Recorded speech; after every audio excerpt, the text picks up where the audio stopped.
Assalamualaikum warahmatullahi wabarakatuh. Alhamdulillahi rabbil alamin wa bihi nasta'in wa ala umuri dunya waddin wassalatu wassalamu asrafil anbiya'i wal mursalin wa ala alihi washabi ajmain. Sahabat SAW yang saya banggakan, seringkali kebaikan Allah itu kita pandang dari sudutnya yang materi. Allah itu baik. Kalau kita punya harta yang banyak, tanah yang luas, aset-aset yang di mana-mana.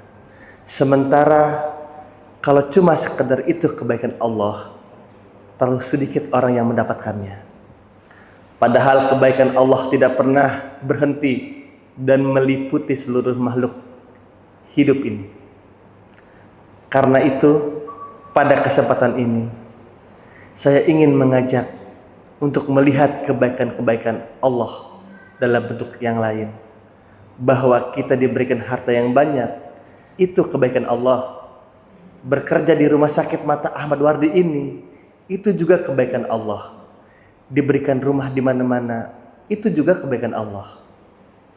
Tapi tidak terbatas kepada itu.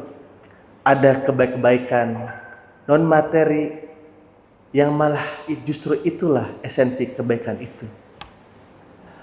Mari kita renungkan sebuah hadis di mana baginda Rasulullah sallallahu alaihi wasallam bersabda, "Arba'atun man u'tiyahunna faqad u'tiya khairad dunya wal akhirah." Ada 4 hal. Siapa yang oleh Allah diberikan 4 hal ini, sungguh Allah memberikan kebaikan dunia sekaligus kebaikan di akhirat. Kebaikan dunia juga kebaikan akhirat.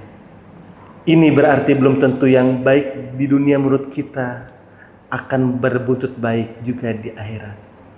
Tapi orang yang diberikan 4 hal ini, dia sungguh diberikan kebaikan dunia dan akhirat nanti. Ada 4 perkara. Yang pertama, qalban syakiran, orang yang oleh Allah diberikan hati yang pandai bersyukur. Ada ungkapan, my heart is my home. Hatiku adalah rumahku. Kalau luas hati, rumah yang kecil besar rasanya. Kalau sempit hati, rumah yang besar pun kecil jadinya. Kalau hati sempit, rumah pun kecil, kiamat namanya. Orang yang hatinya pandai bersyukur bisa mensyukuri nikmat dengan dia bersyukur, semakin bertambah nikmat itu kepadanya. Banyak orang kaya harta tapi miskin hatinya. Ini gejala zaman sekarang. Di tengah gemerlapnya harta, dia tidak tahu mau diapakan harta yang banyak itu. Orang-orang sufi menjelaskan bahwa orang kaya itu ada 2 macam. Ada kaya majazi dan ada kaya hakiki. Yang disebut kaya majazi, kaya artificial. Lahirnya dibaluti harta, tapi hatinya miskin. Hidupnya sudah serba ada, tapi dia masih merasa kurang. Rumahnya sudah besar, mewah, bikin orang melihat itu nelan ludah. Tapi dia masih merasa belum apa-apa. Mobilnya berderet, orang kagum melihatnya, tapi dia rasanya itu masih belum. Maka dia selalu merasa miskin. Selalu miskin. Dalam hidupnya masih kekurangan. Maka hidupnya akan selalu kekurangan. Orang yang diberikan hati yang kaya, sungguh sebuah kebaikan. Hati yang kaya, hati yang luas. Kalau hati yang luas tandanya bisa mensyukuri nikmat dan tidak mengingkari apa yang Allah berikan kepadanya. Tapi orang hati yang sempit biasanya tidak pandai bersyukur, tidak pandai mensyukuri nikmat, dan lebih celaka lagi, orang ini tidak senang melihat orang mendapatkan nikmat. Orang ini orang yang susah gemuk, sudah tidak mensyukuri nikmat, tidak senang lihat orang lain mendapatkan nikmat. Contohnya, tetangganya beli motor, dia demam. Nanti tetangganya beli mobil, dia gawat, masuk rumah sakit. Di rumah sakit dengar tetangganya beli rumah baru, stroke lah dia. Disiksa oleh perasaan sendiri. Begitulah orang yang miskin hatinya, orang yang diberikan hati yang pandai bersyukur, sudah diberikan kebahagiaan dunia dan kebahagiaan akhirat. Ini yang pertama. Dan yang kedua, walisanan zakiron, orang yang diberikan lidah yang pandai berzikir, menyebut nama Allah dalam artian yang seluas-luasnya, seperti tasbih. Tasbih zikir, tahmid dia berzikir, tahlil dia zikir. Tapi ada fenomena lain, melihat apapun yang mengagumkan, dia kembali kepada Sang Maha Pencipta, itu pun zikir. Melihat semesta jagat raya, melihat bintang-bintang bertaburan di angkasa, melihat lautan luas terhampar biru membentang, melihat gunung tinggi menjulang ke angkasa, semuanya mengingatnya dia kepada Allah, itu pun zikir. Diberikan lidah yang pandai berzikir, mengingat Allah dalam segala keadaan. Dan bukanlah Islam mengajarkan seperti itu. Dari hal-hal kecil, mulai pekerjaan, bismillah, melihat sesuatu yang hebat, masya Allah, melihat sesuatu yang luar biasa, subhanallah, terkejut, astagfirullah, berjanji, insya Allah. Semua dikaitkan dengan Allah. Itulah zikir, hidup yang larut dalam alur ketuhanan. Yang ketiga, wabadanan alal balai sabiron, beruntunglah orang kalau diberikan dikarunia badan yang tegar menghadapi bencana, tegar menghadapi cobaan, kuat menghadapi tantangan. Tantangan itu penting, sebab kalau tak ada tantangan, kita akan tidur. Cobaan juga kita perlukan. Tapi kalau kita tak sanggup menahannya, larut oleh cobaan itu, kita akan kalah karenanya. Orang yang baik diberikan kebaikan dunia, akhirat, punya badan yang tegar menghadapi cobaan. Apa cobaan Allah? Ada dua macam. Satu ayat menjelaskan, wa nabluukum bil khairi wassiri, kami akan uji kamu dengan yang baik dan tidak baik, dengan yang enak dan yang tidak enak, dengan yang menyenangkan dan dengan tidak yang menyenangkan. Bukan cuma sakit cobaan itu, sehat juga ujian. Kalau cuma miskin, ujian. Kaya pun ujian. Bukan cuma tidak punya jabatan, naik pangkat pun ujian. Kita ini yang namanya ujian selalu yang tidak enak-enak saja. Kalau sakit, ya Allah, sedang diuji. Sehat, lupa daratan. Miskin, ujian. Setelah kaya, lupa bahwa itu adalah ujian. Fenomenanya apa? Banyak orang lulus ketika diuji dengan kemiskinan, tapi gagal berantakan setelah diuji dengan kekayaan. Ketika miskin di hamba Allah, setelah kaya dia pindah menjadi hamba harta.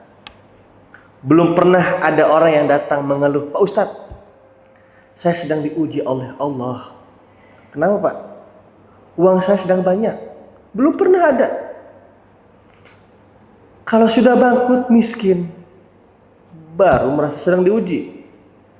Bukankah sejarah syarat dengan contoh? Lanufarriku baina ahadimir rusulih, kami tidak membeda-bedakan para rasul. Tidak ada rasul yang dianakmaskan. Semuanya diuji, semuanya ditempa, semuanya digembleng, semuanya tegar seperti gelombang, tidak berdiri. Dia tetap berdiri dengan tegar. Begitulah orang yang diberikan kebaikan oleh Allah. Lain dengan orang yang loyo, sedikit kena kesulitan seperti ayam sambar kerakap tumbuh di batu. Hidup segan, mati pun tak mau. Perspektif, pesimis. Apa yang bisa kita lakukan jika dasar hidup kita pesimis tadi? Hidup ini adalah ujian, adalah cobaan. Semakin tinggi kualitas keimanan, semakin berat cobaan itu. Yang terakhir, orang yang diberikan kebaikan dunia akhirat.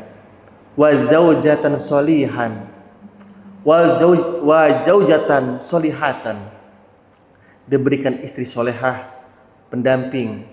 Tidak ada suami bisa sukses jadi apapun dia tanpa peran serta dukungan istrinya. Itu sebabnya baginda Rasulullah sallallahu alaihi wasallam menikah dengan Sayyidatuna Khadijah, yang jadi pertimbangan beliau mengawini seorang janda yang umurnya 5 tahun lebih tua dari beliau. Kalau sekedar memperturutkan hawa nafsu, mestinya bukan Sayyidah Khadijah yang dipilih oleh Rasul. Mestinya kalau istilah zaman sekarang ABG. Tapi jelas baginda Rasul bukan sekedar mencari istri, beliau mencari seorang pendamping. Apa bedanya? Tiap perempuan bisa jadi istri memang, tapi tidak tiap istri bisa jadi pendamping. Itu dibuktikan dalam sejarah. Orang lain belum beriman, Khadijah iman. Orang lain memusuhi Nabi, Khadijah mengorbankan hartanya untuk membantu perjuangan Nabi. Saat Nabi terkena kesulitan, Khadijah tampil jadi penghibur, Khadijah tampil jadi pembela. Ketika pertama kali Rasulullah berhadapan dengan malaikat Jibril menyampaikan wahyu, Rasulullah gemetar seperti orang demam. Kembali ke rumah, Jamiluni Khadijah. Kenapa abang?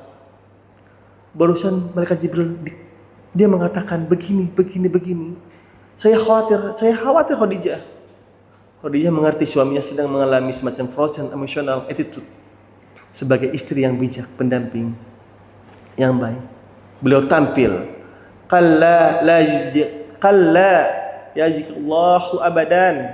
Jangan khawatir bang, Allah tidak akan menyusahkan abang untuk selamanya. Tenanglah, rumah tangga adalah awal kesuksesan kita di tempat lain. Karena itu, kalau diberikan istri solehah, itu sudah kebaikan dunia akhirat. Ingat, seorang pejabat yang jujur, polos, lugu, sederhana bisa jadi koruptor ulung kalau dikipasi oleh istrinya. Beginilah jika seorang istri yang bukan seorang pendamping. Itulah 4 hal kebaikan dunia akhirat. Jika kita diberikan 4 hal itu, maka kita telah diberikan kebaikan dunia dan akhirat. Hati yang bersyukur, lidah yang selalu berzikir, tubuh yang sabar menghadapi ujian, dan pasangan yang solehah adalah kebaikan yang sangat besar dari Allah. Semoga kita semua diberikan kebaikan-kebaikan ini dalam hidup kita. Amin ya rabbal alamin.